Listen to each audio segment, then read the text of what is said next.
E aí, galera, sejam muitos bem-vindos ao meu canalzinho, meu quarto. E o vídeo de hoje vai ser muito especial porque, assim, tem uma história muito triste, muito especial também. Eu faço parte dessa história, desse mundo.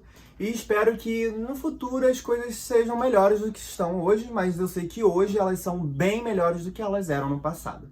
E assim continuar essa evolução, numa constância, né?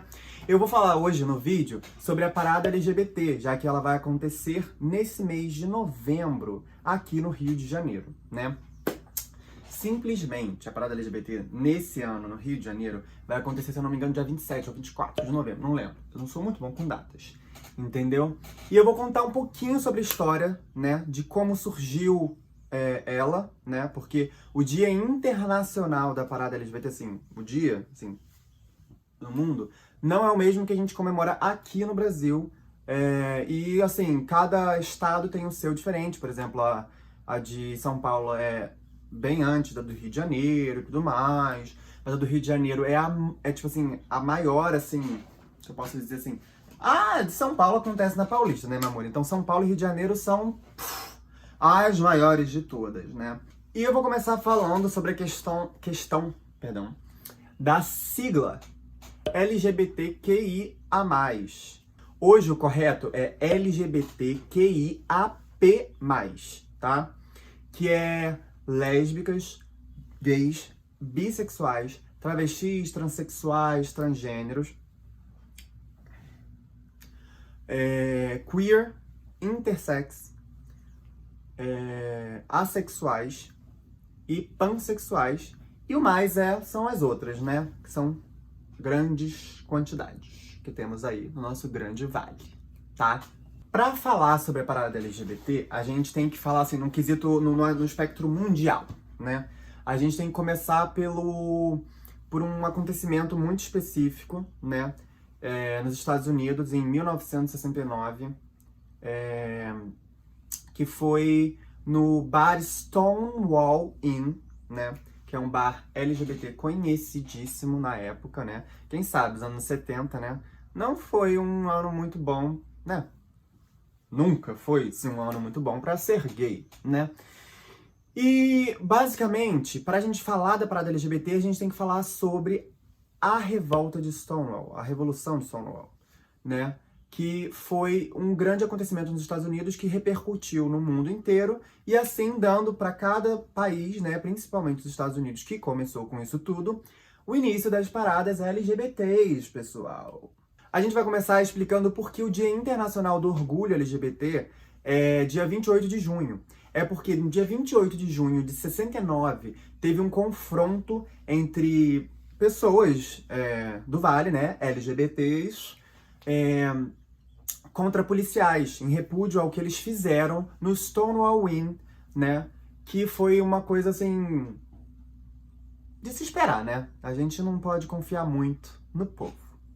Naquela época, o Stonewall Inn foi fundado em 67, né? Por um mafioso, que ele queria burlar as leis no quesito de que antigamente, naquela época, era um momento se encontrava num momento muito progressista, mas ainda tinham leis muito rígidas contra homossexuais, né? Né, pessoal? Sempre assim. E esse mafioso, ele quis fazer esse bar para poder burlar essas leis em que homossexuais não podiam beber álcool ou comemorar em lugares públicos. Então ele criou essa boate para poder burlar essas leis, né? E por conta dessa questão progressista, mas não tão progressista assim, era comum de se esperar que houvesse batidas policiais, né, no Stonewall Inn, e simplesmente teve em 69 uma inesperada, em que simplesmente houve a grande confusão que começou a rebelião de Stonewall, que foi quando eles quiseram prender uma mulher lésbica que estava lá, e aí começaram a repudiar a ação dos policiais, né? Jogaram coisas nesses agentes de segurança, né, os policiais, e começaram, assim, essa rebelião, né? E aí essa rebelião acabou perdurando por muito tempo, né? Alguns dias. E aí eles decidiram refazer isso no ano seguinte. E por conta disso, dessa rebelião de Stonewall, eles simplesmente fizeram anualmente isso como, assim, vamos ser livres. Amor, entendeu? É isso, amor. E aí eles refizeram isso a cada ano e acabou sendo uma coisa tão grande, tão grande, tão grande, que repercutiu no mundo inteiro. E aí acabou tendo o Dia Internacional do Orgulho Gay por conta dessa revolta incrível e importantíssima para a história. Inclusive, isso meio que refletiu no Brasil de uma forma assim atrasada, porque na época em que se encontrava a revolta de Stonewall, o Brasil estava na ditadura, num momento muito pesado da ditadura. Então, como era um momento muito repressor, o Brasil não pôde emergir nessa questão da revolução LGBT na época. Então, simplesmente, eles foram atrasados, assim, uns 10 anos, assim, para poder emergir essa questão da parada LGBT. E aí a gente teve até, inclusive, uma espécie, assim, de Stonewall brasileiro aqui em São Paulo, em que tinha um bar onde muitas mulheres lésbicas se encontravam em São Paulo, e o dono desse bar não gostava disso, e simplesmente como uma forma de repressão, ele chamou a polícia para que acabasse com aquilo tudo, só que aí ninguém gostou, né? Óbvio, e simplesmente por conta disso começou essa revolução aqui também no Brasil, e hoje em dia a gente encontra no Brasil, em diversos estados, diversas datas diferentes para a parada do mês do orgulho, né? E simplesmente a do Rio de Janeiro e a de São Paulo são as maiores, com grande quantidade de eventos de pessoas famosíssimas e importantes do mundo, né? Do nosso grande vale maravilhoso. E essa basicamente é uma explicação assim breve, prévia, sobre o surgimento, né?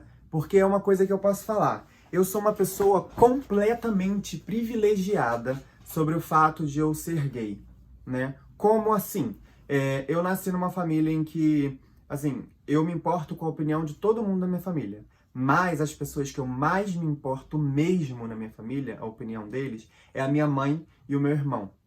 E minha mãe e meu irmão sempre me aceitaram. Eu também não fui uma pessoa que disfarçou muito, então todo mundo já imaginava, né, que eu era gay.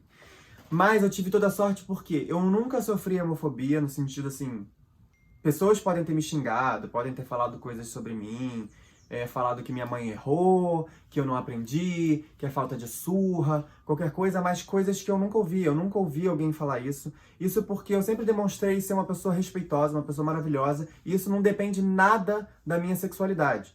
Isso é uma demonstração de caráter, é o ser humano. Então eu demonstrei que eu tenho um caráter, eu fui muito bem educado pela minha mãe, pela minha avó, entendeu? Então são coisas assim que eu posso falar que eu sou muito privilegiado por não ter sofrido isso. Não ter sofrido nenhum ataque do gênero. Mas a gente vive num mundo hoje em que ataque é uma coisa comum e a pessoa não tem consequência de quanto isso machuca uma pessoa. Então eu posso dizer que eu sou muito privilegiado, entendeu? Eu tenho amigos que são gays e eles já me contaram histórias que eu fiquei assim, cara, se eu tivesse passado por isso, eu não sei o que eu faria, entendeu? Eu não sei o que eu faria. Mas uma coisa eu posso dizer, eu tenho muito orgulho de ser gay e não tenho problema nenhum. Ainda tô me descobrindo em diversas coisas desse mundo, eu tô me abrindo para esse mundo, em que antigamente eu tinha que andar mais machinho na rua, hoje em dia eu não me importo mais com isso. Eu sei que minha mãe, minha família, meu irmão, eles têm muito medo do jeito que eu me visto, do jeito que eu vou pra festa, se eu tô acompanhado, se eu tô sozinho, porque isso realmente é uma coisa que a gente tem que pensar 10 vezes antes, né? Como eu vou, pra onde eu vou, coisas que héteros não tem que se preocupar, mas gays, mulheres, pessoas que sempre foram oprimidas de alguma forma, tem que pensar. Então eu deixo vocês com esse pensamento, gente. Orgulhem-se, entendeu? Tenham orgulho. E sempre vai ter alguém ali que vai te apoiar. Não importa quantas pessoas te puxem pra baixo, sempre vai ter alguém ali que vai te apoiar, entendeu? E eu tenho, graças a Deus, a minha família que me apoia muito. Então eu vou dizer assim nesse vídeo. Orgulhem-se. Feliz por ser gay, cara. Eu ia falar um palavrão, mas não quero desmonetizar uma coisa que nem tá sendo monetizada, tá bom? Beijo e até a próxima.